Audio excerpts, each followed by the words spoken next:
weekend, Tom Holland has yet another new film coming out. This time he's teaming up with Daisy Ridley and the director of Edge of Tomorrow for a sci-fi adventure called Chaos Walking.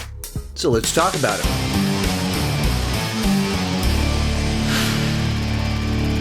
In Chaos Walking, Tom Holland plays the youngest member of a colony on a new homeworld for planets where all of the thoughts of men are on display and all of the women have been killed by the local population. But everything changes when a girl's shuttle crash lands near his home and he must protect her. Now, in theory, a sci-fi adventure from Doug Liman, who directed The Bourne Identity, Mr. and Mrs. Smith, and Edge of Tomorrow, that stars Spider-Man, Rey Skywalker, and Lei Sheaf. Oh, you're using your made-up names. Should be met with a bunch of enthusiasm, but this movie has been sitting on a shelf for years, and all the speculation is that the movie was unreleasable. Well, this weekend, the adaptation of the trilogy of books finally hits theaters.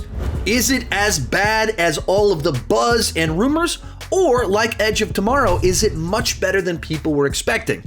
Let's get started talking about the good. And right off the bat, the movie has an interesting central concept. I mean, at first glance, the idea of a movie where you see all the thoughts of men. Ooh. Ew. But the story finds a bunch of interesting ways to use this concept. Right off the bat, there's the loss of privacy. So whatever you're thinking immediately becomes a vulnerability.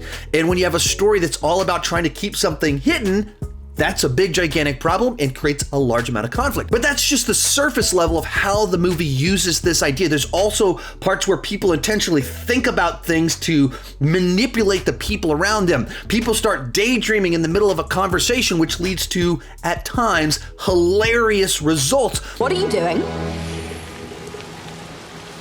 But that central idea is fun to explore inside of the story. And once the movie finds its groove, it can be very funny. You have Tom Holland as an awkward teenager seeing a girl for the first time, and he can't control his thoughts and they're on display. I mean, come on, that's a lot of fun. And Tom Holland himself is just so watchable and likable. Along the same lines, once the relationship is established between him and Daisy Ridley, there are some really nice interactions between the two of them. Also, the visuals, the special effects, they're all convincing. There's not a part where you feel like you're looking at a special effect, even with kind of the thoughts, the noise that's on the display from the men's heads. It looks like something that feels about right. When there's spaceships, they're all convincing. And just in general, I like this kind of movie. I like this director. I like this cast. Therefore, it was pretty easy for me to get invested in this story, care about what was happening, and have a good time with it. My wife, who read the books but was not really a fan of them, she said she liked the movie more than the books. Take that as you will. Like I said, she didn't really care for the books. So there was a lot here that I did enjoy, but the reality is that this is a very flawed film. So let's move on to the mixed aspects. And the big thing here is that most all of the cast, besides Tom Holland, are simply wasted. In particular, Daisy Ridley. She's fine in the movie, they just don't give her much to work with. Her character is afraid and quiet for so much of the runtime that there's no opportunity for her to be interesting or show a variety of emotions. Not a great plan. She's just there, and she happens to be Daisy Ridley. And all of her best moments come from interactions with Tom Holland, but his character is doing all the heavy lifting because he's the one with the noise and all the stuff popping out. She's just kind of reacting to him. And so it feels like there was more they could have done with her had she been more fleshed out. But it's not just her, it's all of the rest of the cast. You've got Mads Mikkelsen, David Oyelowo, Nick Jonas. All of them feel like they're doing the best they can with very limited material. Their characters aren't fleshed out. There's not character arcs for them. They're just scenes that they have to play. And so there's great actors that have a nice screen presence, but not much to do. From there, let's move on to the bad. And the big thing here is that from beginning to end, you can just feel them trying to squish a trilogy of books into a single film. But based off what we know about the external production issues that it had, most likely that wasn't their original intent. They just decided to change the film in post-production, through editing, through reshoots. And so it feels like a movie that's been duct taped together. I got a bad feeling about this. And there's signs of this all throughout the entire film. Early on, I wasn't following particularly well why certain things were happening. As you go throughout the movie, there's a number of these characters that feel like they're supposed to be far more important than they turn out to be. There's conflicts introduced with like Nick Jonas's character, and it just doesn't go anywhere. There's things that kind of pop up in terms of like aliens on the planet and stuff like that feel like it should be important and that it's going somewhere, and it doesn't.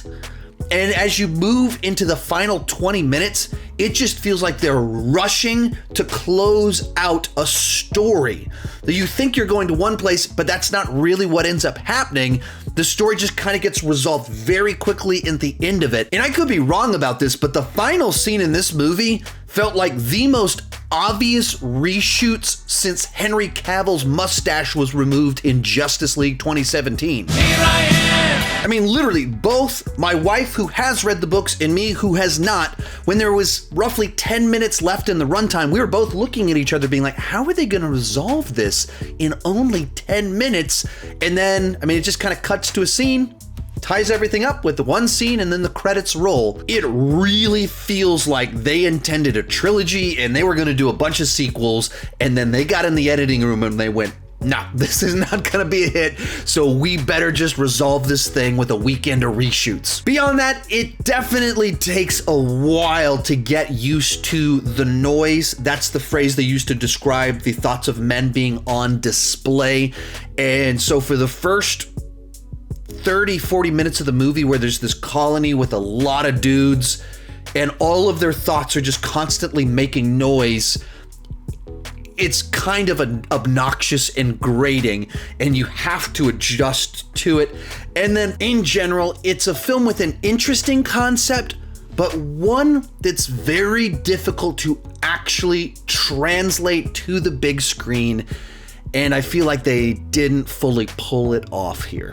Real quick before I give you my final score on this one, this video is brought to you by Audible. You can get a free audiobook of your choice for signing up for a free trial of Audible at audibletrial.com/Sean Chandler. Chaos Walking is based off of a trilogy of books. You can get one of those books for free at audibletrial.com/Sean Chandler. The link is down below in the description. This movie is a perfect example of why I give 2 scores to movies, because on an overall quality level, I can't recommend this movie because it does have far too many flaws in the storytelling, but at the same time, I personally did enjoy it and would rewatch it. Overall, it's only a C, but on the entertainment scale, it's a 7 out of 10, and if you want to watch it, wait until you can stream it for free. If you want to see more content like this, check out that playlist right over there with all of my 2021 movie reviews. Thank you so much for watching, and keep talking movies too much.